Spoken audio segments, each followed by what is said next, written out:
Hey, what up, guys? It's Nick that goes to the movies. We're talking about Sharknado 3, the movie that just keeps on giving whether you want it to or not.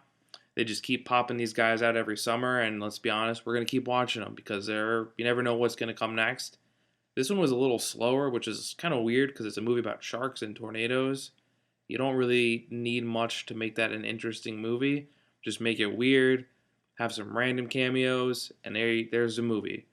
And speaking of cameos, this movie had a ton of them, from Mark Cuban as president to George R. R. Martin, who had such a small part it made you think, is that really George R. R. Martin? Well, guess what? It was really the guy.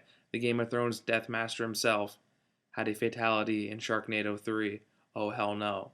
And of course, wrapping up with Frankie Muniz, and boy, has his career fallen flat. Agent Cody Banks, the Liar movie that I don't remember the name of. Probably one of the highlights for me was watching Frankie Muniz try to hit a button as he lost ligaments by sharks kept just getting bits and pieces of him. He ended up pressing the button with his chin or something. It was highlight of the movie by far.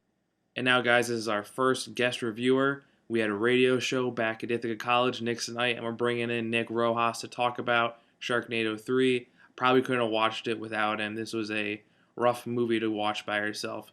Take it away, Nick. First off, I just want to say thank you, Nick, for having me on Nick Nat Goes to the Movies. So we watched Sharknado 3, and I gotta say I was a little bit disappointed in it. I saw the first two movies because the podcast How This Get Made reviews and breaks down the movies on the podcast, so I figured I'd watch this third one. But yeah, I was pretty much disappointed by about 90% of this movie. The first part and the last part of it are really good, but the middle part just decided to want to do plot.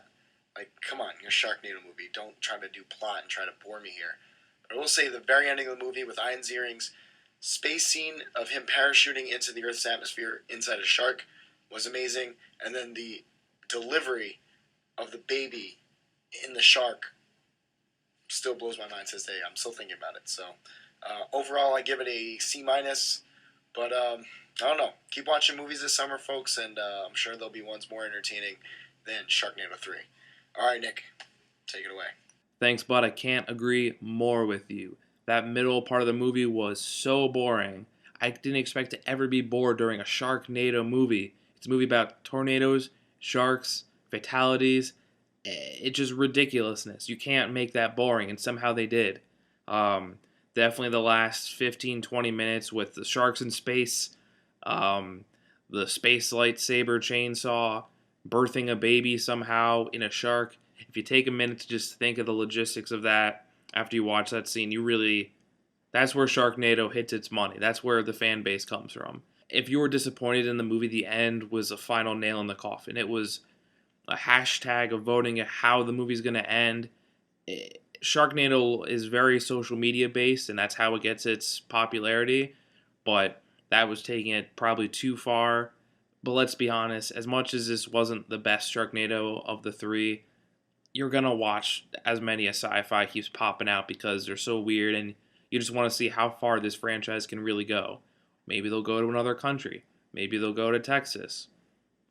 Only time can tell, right, Sharknado? Because when it's Sharknadoes, it's Sharknado. So, interesting movie. I'm sure there's a drinking game out there. It'll probably be out on digital media really quickly. So, grab some friends, find some drinking game rules, and Sharknado 3 will be just as fun as the other two. Alright, that'll do it, guys. If you have any questions, hit me up on Twitter. Any comments, concerns, ideas you want me to tackle. Thanks again, everybody, Nick, and have a good one.